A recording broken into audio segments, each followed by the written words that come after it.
नमस्कार मित्रों, आप सभी का स्वागत है आपके अपने YouTube चैनल संस्कृत विद्या हजारीबाग पर। मित्रों, मैं हूं विद्याधर और आज मैं आप लोगों के लिए लेकर के आया हूं कठोपनिषद की द्वितीय अध्याय का द्वितीय वल्ली। इसके जस्ट पहले मैंने प्रथम वल्ली को पढ़ा दिया है, आप प्लेलिस्ट से जाकर के पढ़ सकते हैं। तो ये जो कठोपनिषद है वो यजुर्वेद का उपनिषद है। अब यहाँ पर हम लोग देख रहे हैं जो इसका द्वितीय वल्ली का पहला मंत्र क्या है। सब अनुष्टुप छंद में कुछ कुछ है, कुछ जगती में है, कुछ त्रिष्टुप में है, तो वाचन भी आप इसको करते रहिएगा। पुरमेकादश द्वारम अजस्यावक्रचेतसः अनुष्ठाय न शोचति विमुक्तश्च विमुच्यते। अब उसी परमेश्वर के बारे में बता रहे हैं। आप देखेंगे हर बार जो यहाँ पर आ रहा है सब जगह आपको एक चीज़ आएगा। इधर भी मैंने जब शुरू से पढ़ा रहा था तो एतत्वय वचः आते रहता है,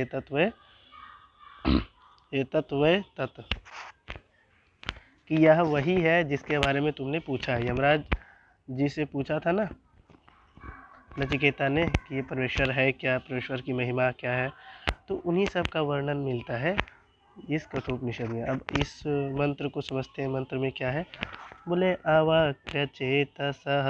अवक्रचेतसः दिख गया आप लोगों को। अजस्य के बाद देखिए अवक्रचेतसः। वक्रचेतस, वक्र मना होता है टेढ़ा, और चेत मना होता है बुद्धि। टेढ़ा बुद्धि या फिर टेढ़ा ज्ञान, ऐसा बुद्धि से ज्ञान की भी बुद्धि से ज्ञान को भी परखा जा सकता है, इसीलिए बुद्धि को ज्ञान भी, चेत मन बुद्धि भी होता है। तो वक्रचेत, वक्रचेत, वक्र मना होता है टेढ़ा और चेत मन ज्ञान। तो टेढ़ा ज्ञान है जिसका वो तो वक्र चेतसः है। चेतः चेतसी चेतांसी ऐसे रूप बनता है इसका। तो वक्र चेतसः माना टेढ़ा चेत है जिसका, टेढ़ा बुद्धि है जिनकी, टेढ़ी ज्ञान है जिनका, वैसे लोगों को बोलते हैं वक्र चेतसः। लेकिन जो हमारे परमेश्वर है वो अवक्र चेतसः है। अवक्र माना जिसकी टेढ़ा नहीं है, चेत माना बुद्धि, तो इसका मतलब शुद्ध ज्ञान वाला है। तो शुद्ध ज्ञान वाले, षष्ठी एक वचन है ये, जैसे मनसा बनता है। तो शुद्ध ज्ञान वाले या फिर अजस्य, अजस्य आप लोग को दिखा पूरम एकादश द्वारम, माँ से अ निकल जाएगा, फिर अजस्य। अजस्य मना जो जन्मा नहीं है, ज मना होता है जन्मना, और अज मना होता है नहीं जन्मा हुआ, जो कभी जन्मा ही नहीं है। ठीक है, तो ऐसा परमेश्वर है। तो अजन्मा कौन है? परमेश्वर। तो अजस्य का अर्थ हो जाएगा परमेश्वर का, और अवक्र चेतसः का भी अर्थ हो जाएगा परमेश्वर का। तो मैंने अवक्र चेतसः अजस्य अर्थात ज्ञान स्वरूप, अशुद्ध ज्ञान स्वरूप ऐसे परमेश्वर का जो एकादश द्वारम है। एकादश द्वारम मैंने देखिए जो हम लोग का शरीर है वो 11 द्वारों वाला कहा गया है। जैसे मुख है, कान है, तो इस प्रकार से 11 द्वार कहे गए हैं। तो 11 द्वारों वाला जो पूरम है, पूरम माने नगर, वो कहा जाता है कि जो अवक्र चेतसः अजस्य एकादश द्वारम पूरम, अर्थात विशुद्ध ज्ञान स्वरूप ऐसे अजन्मा का जो 11 द्वारों वाला पूर्व मन शरीर है, ये शरीर स्थित रहता है उसी में, उसी जो शरीर में तो है 11। अब उसके आगे देखिए क्या बोल रहा है, अनुष्ठाय। अगर कोई व्यक्ति अनुष्ठान करके, उस पर पूर्वक अष्ठा धातु में जब लगाते हैं ल्यप प्रत्यय अनुष्ठाय बनता है। ठीक है, तो अनुष्ठाय माने अनुष्ठान करके जो व्यक्ति अनुष्ठान करता है, उस परमेश्वर का ध्यान करता है, तो वो कभी भी ना सोचती, वो कभी भी शोक नहीं करता है। शोक माने होता है कि चिंता, तो कभी भी शोक नहीं करता है। अच्छा माने, और शोक तो नहीं करता है लेकिन विमुक्तः विमुच्यते, जब वो विमुक्त माने जीवन मुक्त हो जाता है, विमुक्त माने जीवन मुक्त, और जीवन मुक्त होने के बाद वो विमुच्यते, विमुच्यते माने विदेह मुक्त। अब देखिए जीवन मुक्ति भी होती है और एक विदेह मुक्ति भी होती है। तो व्यक्ति के जीते जीते जो मुक्ति होती है उसे जीवन मुक्त कहा जाता है, और व्यक्ति के मृत्यु के पश्चात जो उनका शरीर होता है, विदेह होकर जो व्यक्ति इस दुनिया से जाता है उसको विदेह मुक्ति बोलते हैं। तो इसमें कहा गया कि जो 11 द्वारों वाला हमारे परमेश्वर का शरीर, जो परमेश्वर का शरीर, हमारा जो शरीर है वो 11 द्वारों वाला है। तो उस अजस्य अवक्र चेतसः एकादश द्वारम जो पूरम है, ऐसा अनुष्ठाय मन साधन करके अगर यदि कोई व्यक्ति उस परमेश्वर का उपासना करता है तो वो उपासना करके न सोचती, कभी भी व्यक्ति बुद्धिमान व्यक्ति शोक नहीं करेगा। और विमुक्तः विमुच्यते, पहले तो वो जीवन मुक्त होगा और जब मर जाएगा व्यक्ति तो विमुच्यते, वो विदेह मुक्त भी हो जाएगा। और एतत् वैततः, यह वही है जिसके बारे में तुमने मुझसे पूछा था। ये है इसका पहला मंत्र। अब दूसरा मंत्र में क्या है? हंसः शुचिषत, हंसः शुचिषत वसुरन्तरिक्षसत्, होता वेदिषत् अतिथिर्दुरूणसत्, नृषत् वरसत् ऋतषत् व्योमशदज्ज, सत जोड़ अज्वा है तो व्योमशदज्वा, गोजारितजा अद्रिजारितं बृहत्, हंसः शुचिषत् वसुरन्तरिक्षसत्, होता वेदिषदतिथि दुरोणशत्, नृषत् वरसत् ऋषस् ऋतसत् व्योमसत् अज्वा अब्जा, गोजारितजा अद्रिजारितं बृहत्। अब देखिए इसमें आप लोग को बार बार शत सत दिखाई देगा। देखिए ये दूसरा जो मंत्र है ना, यहाँ देखिए ये है दूसरा मंत्र। हंसः शुचिषत् वसुरन्तरिक्षसत्, होता वेदिषत् अतिथिः दुरोणशत्, नृषत् वरसत् ऋतसत् व्योमसत् दब्जा, गोजा ऋतजा अद्रिजा ऋतं बृहत्।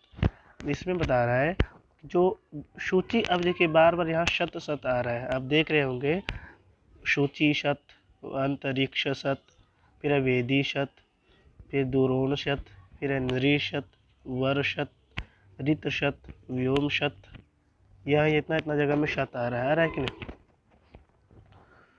तो बोल रहा है कि शुचि सत, सत मना होता है रहना, अस मना होना या रहना, ठीक है, और सत मना सत्ता है जिनकी। तो शुचि सत मना सूचियों में जिनकी सत्ता है, सूची में होता है पवित्र, तो पवित्र में जिनकी सत्ता है उसको सूची सत बोलते हैं। कौन? हमारे परमेश्वर। तो सूची सत कौन है? परमेश्वर। तो इस ये बोल रहे सूचियों में रहने वाले, सूची मना पवित्र, पवित्र लोगों में रहने वाले ये जो परमेश्वर है वो स्वयं हंस है, स्वयं प्रकाशक के समान है। और फिर अंतरिक्ष सत, जो अंतरिक्ष में रहने वाले हमारे जितने भी निवास करने वाले जीव है उनके लिए ये वसु, उनके लिए ये क्या है? वसु है। और दुरोण सत अतिथि, दुरोण शत अतिथि। तो यहाँ देखिए क्या लिखा हुआ कि दुरोण शत, दुरोण में होता है गृह, गृह में होता है घर, तो दुरोण शत में घर में रहने वाले, शत सत का अर्थ बार बार जो सत में सत्ता होता है, जिनकी सत्ता होती है, अर्थात जहाँ पर जैसे हमारी सत्ता अभी जहाँ पर मैं अभी हूँ, यहाँ पर मेरी सत्ता है, ठीक है। तो यहाँ पर कहा जा रहा है कि शुचि सत अर्थात शुद्ध चीज़ों में जो रहता है हंस, और शुद्ध चीज़ों में जो प्रकाश करने वाला है अंतरिक्ष सत, और अंतरिक्ष में जो रहने वाला है उसमें से ये वसु है। जो शुचि सत है उसमें ये हंस है, और अंतरिक्ष सत में जो है ये वसु है, और दुरोण शत में ये अतिथि है। घर में रहने वाले जो परमेश्वर है वो मानो दुरोण शत में ये अतिथि ही है। और वेदी शत में होता है, वेदी शत, वेदी बोलते हैं यज्ञ की जो वेदी होती है जिनके चारों ओर जो ऋषि महर्षि बैठ करके यज्ञ करते हैं, तो वेदी शत में ना वेदी में जो रहने वाले हैं उसमें होता है। ये सब महिमा देखिए जो शुरू से ही आ रहा है, ये सारी महिमा परमेश्वर के है। शुरू से ही बताया गया कि परमेश्वर कैसा कैसे है। तो पहले बोला कि शुद्ध व्यक्ति जो है शुद्ध चेत वाला है, उसके एकादश द्वारों का ये घर है, ये नगर है, और जो व्यक्ति इसको अनुष्ठान करके मुक्त हो जाता है, वो अगर ये अनुष्ठान करता है तो व्यक्ति तो सबसे पहले तो शोक नहीं करेगा कभी, और अनुष्ठान करते हुए वो विदेह मुक्त भी हो जाएगा, और जीवन मुक्त तो पहले होगा बाद में विदेह मुक्त होगा। इस प्रकार से यहाँ समझाया गया। अब दूसरा में यहाँ पर देखते हैं कि अब सत सत साफ जगह आ रहा है, तो सत का अर्थ होता है रहने वाला। किस में रहने वाला भाई? तो पवित्रता में रहने वाले जो हंस है, शुचि शत मन पवित्रता में रहने वाले जो हंस है। वसु है किसमें? अंतरिक्ष शत, अंतरिक्ष में रहने वाले जो भी है उसमें से ये वसु है। कौन? परमेश्वर। वेदी शत, जो वेदियों में रहने वाले उसमें से ये परमेश्वर होता है। और दूरोण शत जो गृह में रहने वाले हैं उसमें से ये अतिथि ही है। और यहाँ पर एक चीज़ बताया गया है कि नृशत वर सत ऋत सत। नृशत माने नृ माने होता है नर, तो नर माने होता है मनुष्य, तो मनुष्यों में रहने वाले में ये श्रेष्ठ है। और वर सत, वर माने होता है कि श्रेष्ठ व्यक्ति, योग्य व्यक्ति, ठीक है। अब योग्य व्यक्ति को कहा जाता है वर। और वर सत माने योग्य में रहने वाले, और ऋत सत माने सत्य के साथ रहने वाले। अब व्योम सत माने, व्योम माने होता है आकाश, तो आकाश में रहने वाले। और यहाँ पर एक चीज है अपजा, अपजा, अपजा, अपजा, अप माना होता है जल, ठीक है। तो अपजा माने जल में रहने वाले। अब गोजा माने गाय। अब अपजा माने जल से जो उत्पन्न हुए हैं, गोजा माने गाय, गो माने क्या होता है गाय। तो यहाँ गोजा माने गोओं को भी जो उत्पन्न किया है, अप को भी जिसने उत्पन्न किया है, ऋतजा, ऋत को भी जिसने उत्पन्न किया है। ज माने होता है जन धातु माने उत्पन्न करना होता है, तो ऋतजा माने जो ऋत माने सत्य, सत्य को जिसने उत्पन्न किया है। अद्रिजा, अद्रि माने पर्वत होता है, तो पर्वतों को जिसने उत्पन्न किया है। बृहत ऋतम, ये बात बहुत ही सत्य है। आसान रूप से यही समझिए कि आपको शत जहाँ दिखे उसका अर्थ रहने वाले। अब ये आगे में दो विशेषण बताया कि सूची में रहने वाले हंस है, अंतरिक्ष में रहने वाले वसु है, वेदी में रहने वाले होता है, घर में रहने वाले अतिथि है, नृ में भी रहते हैं, वर में योग्य लोगों के पास भी रहते हैं, ऋत मन सत्य के साथ भी रहते हैं, आकाश के साथ भी रहते हैं, जल में जन्म, जल में उत्पन्न होने वाले जो है कि इसी की कृपा से होते हैं। गोजा मन गायों को उत्पन्न करने वाले यही है, जल को उत्पन्न करने वाले यही है। ऋतजा मन सत्य को उत्पन्न करने वाले यही है। अद्रिजा मन पर्वतों को उत्पन्न करने वाले यही है। और बृहत ऋतम, ये बात जो है बहुत ही सत्य है। अब आगे देखिए तीसरा मंत्र क्या है। अब इसका हिंदी भी पढ़ सकते हैं और मेरे साथ वाचन कीजिए, है ना। ऊर्ध्वं प्राणम उन्नयति अपानं प्रत्यगस्यति मध्ये वामनमासीनं विश्वे देवाः उपासते।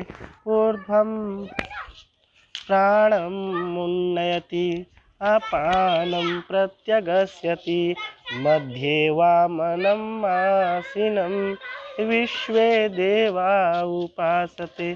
तो इसमें बोलता है कि प्राणम, प्राण माने क्या होता है, देखिए 5 वायु है, प्राण, अपान, व्यान, उदान और समान। तो उसी तरह बोल रहे हैं कि परमेश्वर जो है वो प्राणम को ऊर्ध्वम उन्नयति, प्राण नाम के वायु को ऊर्ध्वम उन्नयति, ऊँट के ऊपर उठाता है।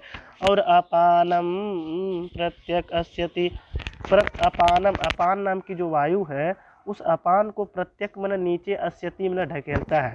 तो अपान नाम की वायु को प्रत्यक अस्यति नीचे ढकेलता है।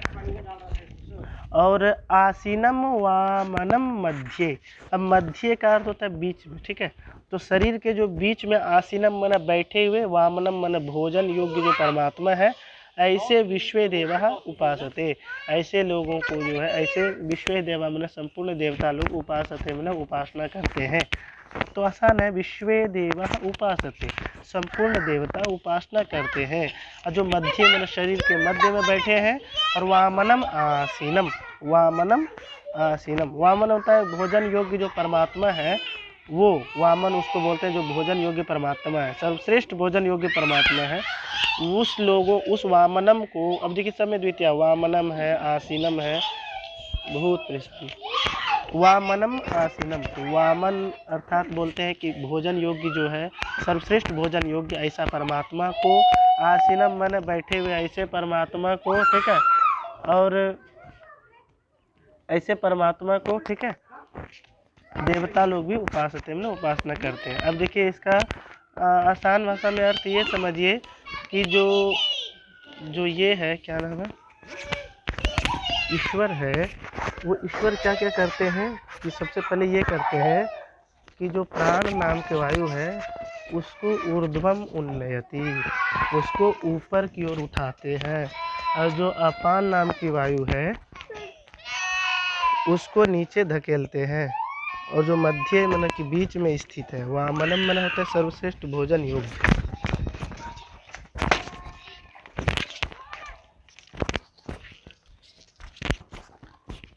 ये इसका तीसरा मंत्र था। अब हम लोग चौथा मंत्र को चलते हैं, देखते हैं चौथा मंत्र क्या है। अस्य विंस्रसमानस्य शरीरस्थस्य देहिनः देहात् विमुच्यमानस्य किमत्र परिशिष्यते। अस्य विस्रंसमानस्य शरीरस्थस्य देहिनः देहात् विमुच्यमानस्य किमत्र परिशिष्यते।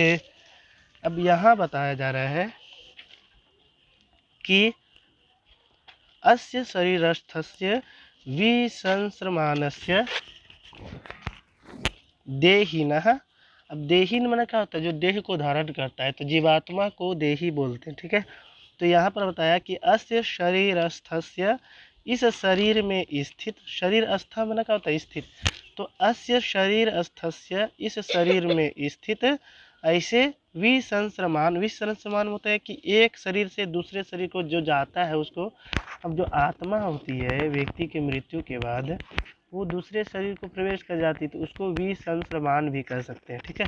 तो अस्य विसंस्रमानस्य, इस एक से दूसरे ओर जाने वाले शरीरस्थ से, शरीर में स्थित ऐसे आत्मा, और ऐसे आगे विशेषण भी बता दिया देहिनः, सब देहिनः का विशेषण है। शुरू से अस्य से लेकर विसंस्रमाणस्य शरीरस्थस्य देहिनः।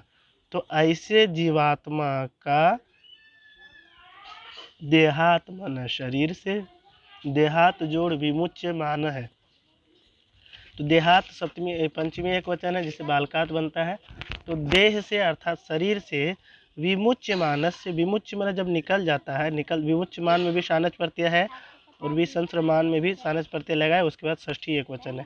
तो विमुच्यमान से मन निकल जाने पर किमत्र परिशिष्यते, क्या यहाँ पर परिशिष्ट में रह जाता है, क्या यहाँ पर अलग से शेष रूप में रह जाता है, ठीक है। इसी चीज को बताया जा रहा है। अब अस्य विसंस्रमानस्य शरीरस्थस्य देहिनः, इस एक शरीर से दूसरे शरीर में जाने वाले देहिनः मन जीवात्मा के देहात् मन शरीर से विमुच्यमानस से निकल जाने पर अत्र मन यहाँ किम परिशिष्यते, यहाँ पर क्या शेष रह जाता है। अर्थात यहाँ तो कुछ नहीं रहता, जब जीवात्मा ही चली जाएगी शरीर से तब तो व्यक्ति मृत्यु को प्राप्त हो जाएगा, यही बात कहना चाह रहे हैं चौथा मंत्र में। अब देखिए इसका जो पांचवा मंत्र है क्या है। पांचवा और छठा मंत्र बहुत ही आसान है, उसको बहुत ही अच्छा समझेंगे हम लोग। न प्राणेन न पानेन मर्त्यो जीवति कश्चन इतरेण तु जीवन्ति यस्मिन्नेतावुपाश्रितौ हन्तते इदं प्रवक्ष्यामि गुह्यं ब्रह्म सनातनं यथा च मरणं प्राप्य आत्मा भवति गौतम। न प्राणेन न अपानेन मर्त्यो जीवति कश्चन इतरेण तु जीवन्ति यस्मिन्नेतावुपाश्रितो हन्तत इदं प्रवक्ष्यामि गुह्यं ब्रह्म सनातनं यथा च मरणं प्राप्य आत्मा भवति गौतम।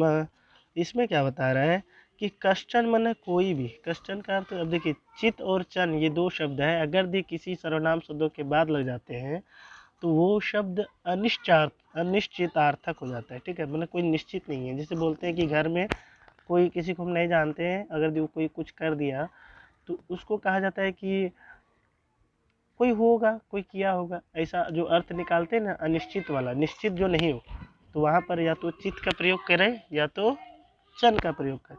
तो कश्चन मतलब कोई भी, मर्त्य मरण, मरण धर्मा पुरुष, कोई निश्चित नहीं है कि यही मरण धर्मा पुरुष।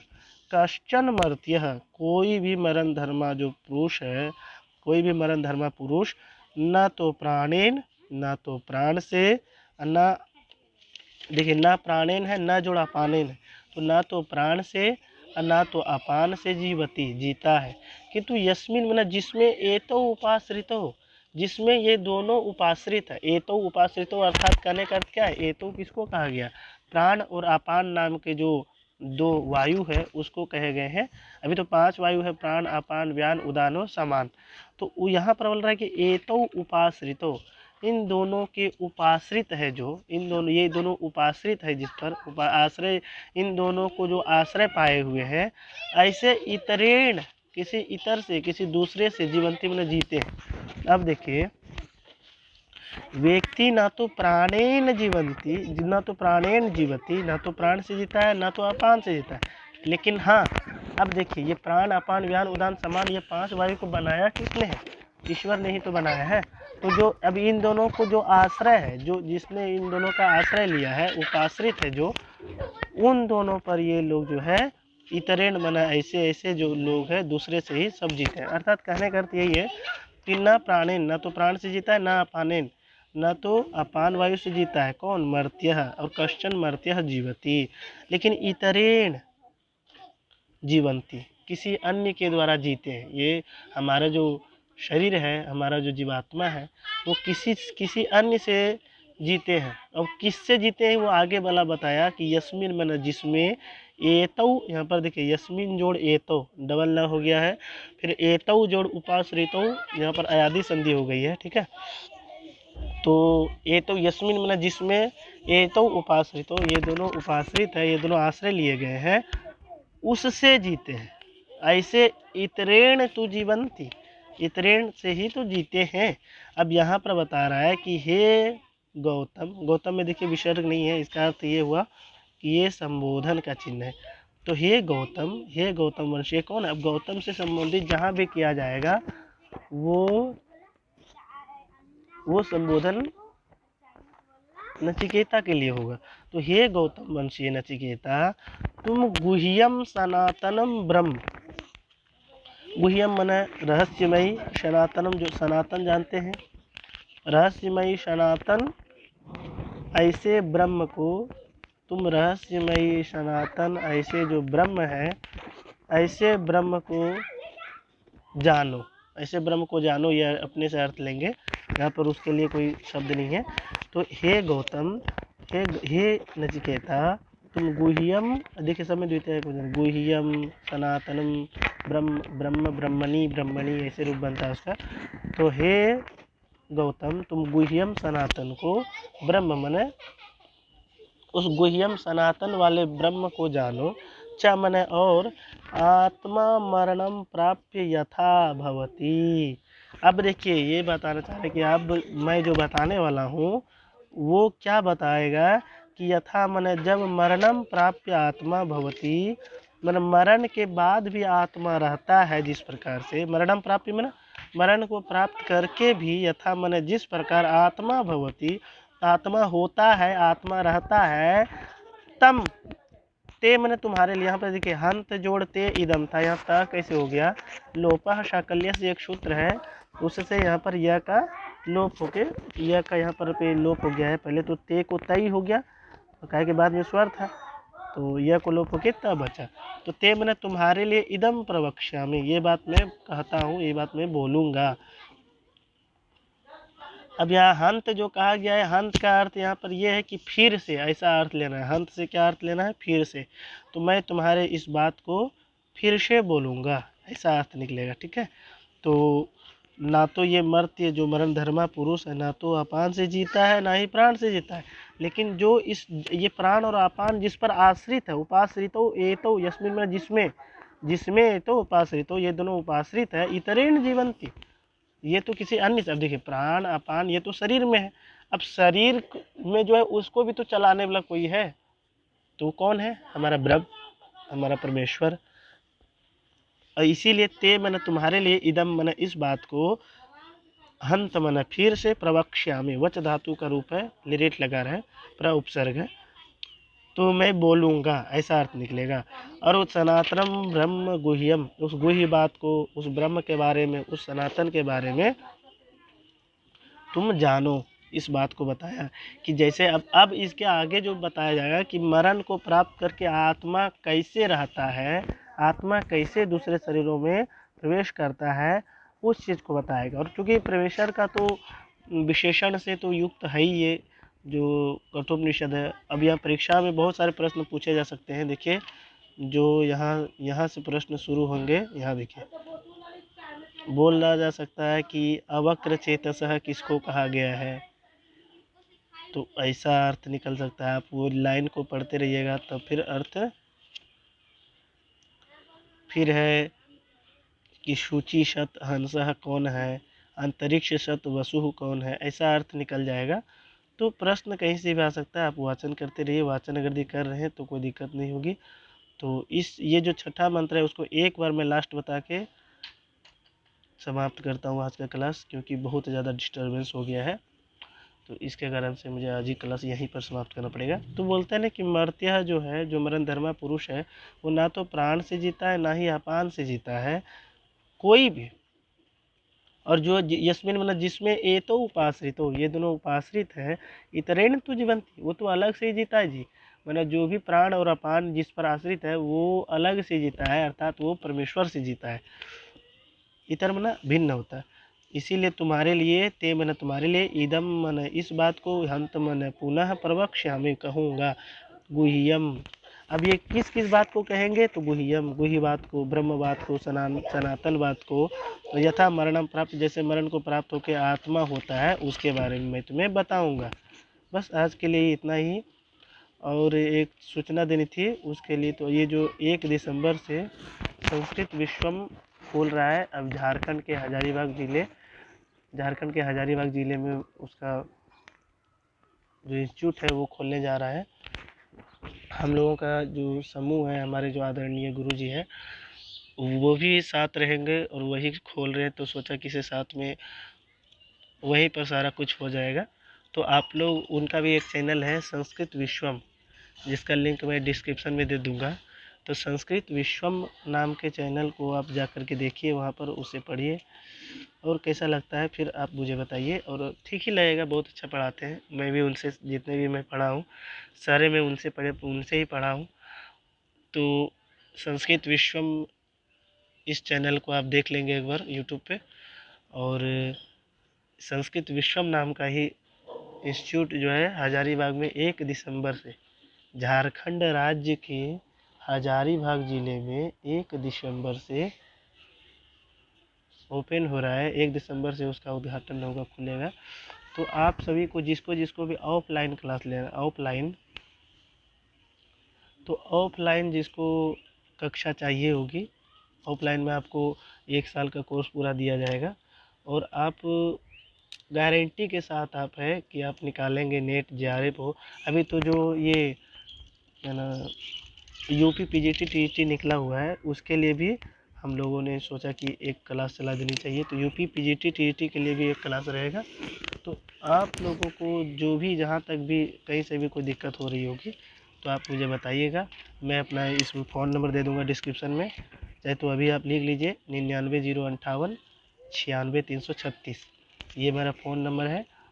तो इसको आप लोग, इस पर आप कांटेक्ट कर सकते हैं। और जो भी व्यक्ति ऑफलाइन क्लास लेना चाहता है वो इस नंबर पे कांटेक्ट कीजिए और सारी डिटेल्स आपको फ़ोन पर बता दिए जाएंगे। बाकी मिलते हैं नेक्स्ट वीडियो में। आज के लिए बस इतना ही, धन्यवाद।